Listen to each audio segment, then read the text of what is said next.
North Korea hotting up. Now, the interesting thing about China is that it hides its propaganda behind these milquetoast headlines. The Global Times is basically the Communist Party mouthpiece. They release a lot of their agenda in these editorials that appear in the Global Times. One came out yesterday, and the headline is, "China must be ready for worsened North Korea ties." Sounds quite a, dry, stale, boring article, but if you actually read into it, the nuggets are always in there. It states, quote, "If the North Korean nuclear issue boils over, a war on the peninsula is unavoidable. The war will bring more risks than the tough sanctions on Pyongyang could to China. If China does not tackle the conundrum now, it will face more difficult choices in the future." So they're starting to turn against North Korea, their ally, by the sounds of it, after this aggressive stance by Trump.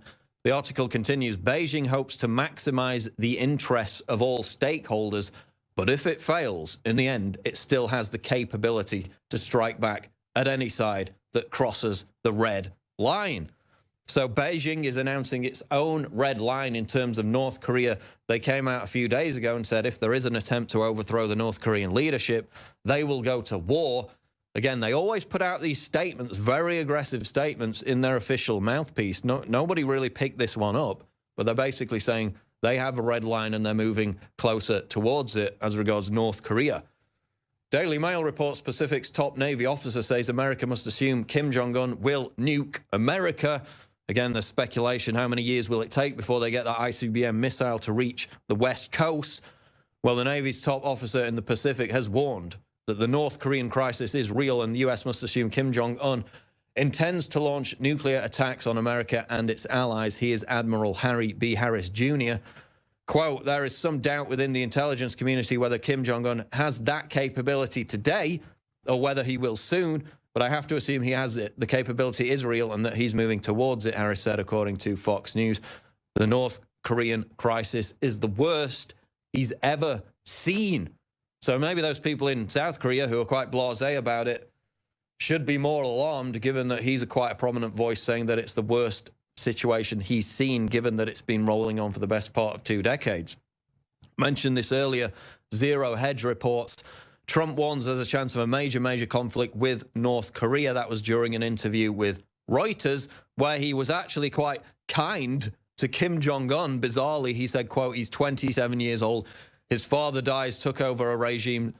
So say what you want, but that's not easy, especially at that age. I'm not giving him credit or not giving him credit. I'm just saying that it's a very hard thing to do."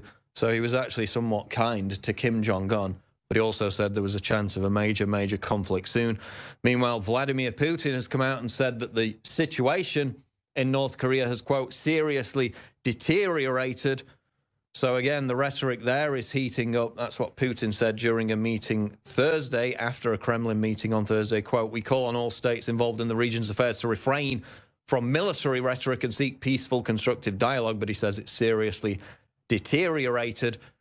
The Sun reports Kim Jong-un ready to send army of up to 500,000 women soldiers to the front line. That'll probably be celebrated by feminists across the world if war with the U.S. erupts. North Korean leader Kim Jong-un is ready to send up to 500,000 women soldiers to the front line if the war with the U.S. breaks out. According to defectors' estimates, battalions of female soldiers took part in the nation's biggest ever live firing exercise to mark the 85th anniversary of the military's creation this week.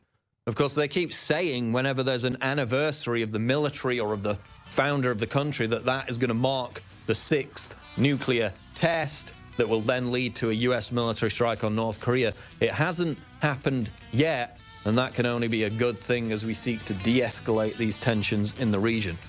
Battle of Berkeley yesterday, which didn't actually happen because the Antifa chicken-necked cowards didn't show up, and the rally was peaceful. Imagine my shock, they don't show up and it's actually peaceful. Some kind of coincidence there.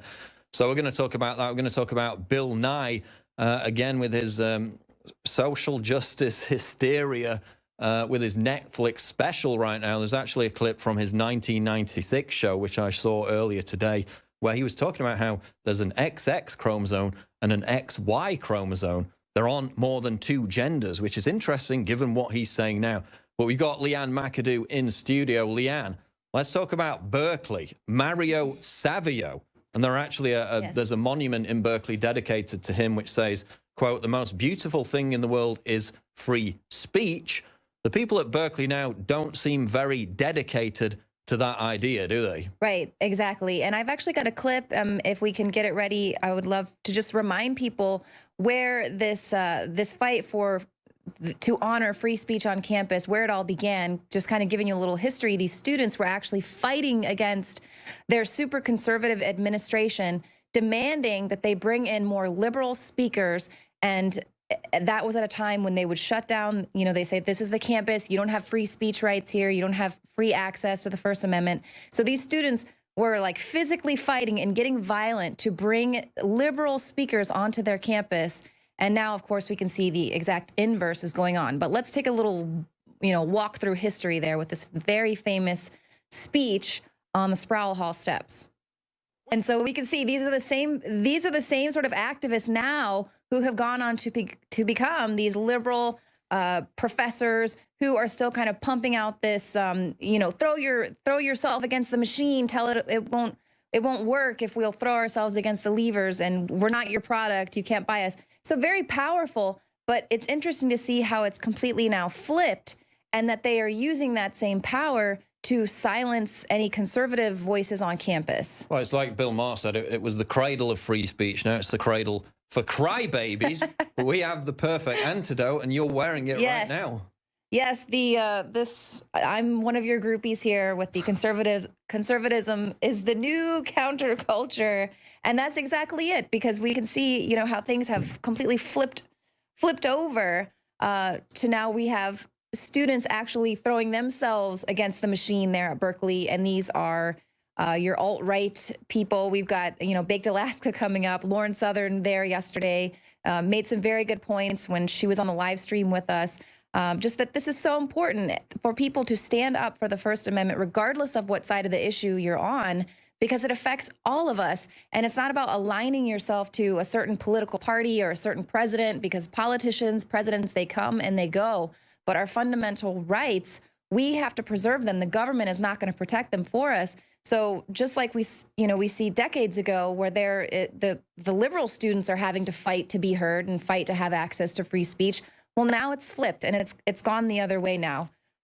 Conservatism, that's the new counterculture. Well, when they basically control everything, entertainment, media, Hollywood, music industry, what else could be the counterculture? You can't be the dominant culture and the counterculture. It just doesn't work. Yet they're so afraid of losing that control that T-shirt, that image, that slogan triggers them like nothing before. So get it now, InfoWarsStore.com. Seamless transition. And it is very soft. I really do like the good quality. Very nice soft fibers in this T-shirt. And it's limited edition. It's only going to be around for so much longer because it's a limited run.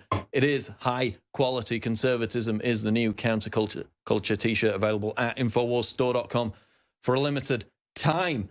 Berkeley, they're teaming up with Bill Ayers now, Leanne, which is interesting, given that he's a convicted domestic terrorist. Some kind of connection there. Well, that should explain everything to you. So there was a guest actually on Tucker Carlson basically making the case that they have the right to resist right-wing provocateurs from coming to campus. They have the right to do this, and they can make these militant threats in order to shut this down. Meanwhile, they're working with violent domestic terrorist Bill Ayers. He's now officially linked to Antifa through his group Refuse Fascism. And of course, he's famous for the Weather Underground domestic terror organization that he helped found. They bombed the Pentagon, and it's just like, that's fine. Those type of liberal provocateurs, that's completely fine. And isn't it interesting, too, how just a year or so ago, the buzzword was anti-government. And it was all about, demonizing these anti-government folks. But now it's super cool and trendy to be anti-government. You must resist. Well, it's amazing, isn't it? You look at Black Lives Matter, and it's the same situation. It's okay to be violent and radical if you're on the left, and the media will legitimize it. They will authenticate it, and they won't call out, they won't disavow their fringe extremists. Like, we've never denied that the right or conservatives, whatever, have fringe extremists. We disavow them. They don't. They encourage them. Now they're working with the convicted domestic terrorist, Bill Ayers. They're pepper spraying people. They're punching them in the face. They're stabbing people. It continues to happen, but we're going to talk about it later. They basically failed to show up yesterday, Leanne, right? We were all here expecting these massive riots, and virtually nothing happened. Right. Well, it appears as if the cops were there in riot gear. They were prepared. They obviously were not given the stand down order. Could it be because there was a lot of speculation regarding the mayor's ties to By Any Means Necessary? You know, he liked this group publicly on his Facebook. What's the deal there? So then it appears as if the police were told, you know what, do what you got to do, try to keep the peace. But it's interesting that we see these little militant arms of these activist groups being allowed to make these militant threats, to threaten GOP marchers, for instance, in Portland, where they were having to cancel that Rose Parade that had gone 67 years they had been in that parade, had to cancel it because of anti-fascist threats that were made. So then they were like, felt really empowered. Like, anyone who says violence doesn't work, or violence, militant threats don't work, well, see how powerful we were and effective we were. We were able to shut down Milo and Coulter, now the Portland Rose Parade. They're going to come target every single event that they possibly can. And the left is going, and the establishment, our representatives are going to coddle them and encourage them, because they have plans to move this country more progressive to the left as far as they possibly can. So they want to tear down the fabric of what this society, of what America was founded on, so that they can rebuild it in a really regressive way. Exactly. And of course, YAF, this conservative group who basically cucked out and said we can't provide security for Ann Coulter, they need to take some of the blame, because that was easy enough to pull out. They could have crowdfunded it, so they're rightly being criticized. That's why Ann Coulter had to pull out of her speech. Gavin McInnes actually gave her speech in his words, or he read out her speech. We might get to that clip later on. Other news, though, Leanne, you wanted to talk about Bill Nye, right?